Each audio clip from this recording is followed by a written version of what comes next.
ஒரு ஊர்ல ரொம்ப துருதுருன்னு ஒரு சின்ன நாய்க்குட்டி இருந்துச்சாம். அதோட பேரு டாபி. அதுக்கு ஓடி ஓடி விளையாடுறதுனா ரொம்ப பிடிக்கும்.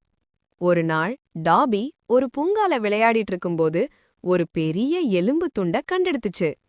ஆஹா, இன்னைக்கு நல்ல விருந்துன்னு சந்தோஷமா வாயில கவ்விக்கிட்டு ஓடுச்சான். அப்ப ஒரு சின்ன பாலத்த கடக்கும்போது தண்ணிக்குள்ள அதோட நிழல பாத்துச்சு. ஆனா அதுக்கு அது தன்னோட நிழல்னு தெரியல. அடேங்கப்பா, இன்னொரு நாய்க்கிட்ட என்னை விட பெரிய எறும்பு இருக்கே, அதையும் நாம புடுங்கிடலாம்னு பேராசைப்பட்டுச்சு. உடனே டாபி சத்தமா லொல் லொல்னு குரைக்க வாய திறந்துச்சு. குரைச்ச வேகத்துல வாயில இருந்த எலும்பும் தண்ணிக்குள்ள விழுந்துருச்சான். அப்பதான் டாபிக்கு தெரிஞ்சுச்சு, அது வேற நாய் இல்ல, தன்னோட நிழல்தான்னு.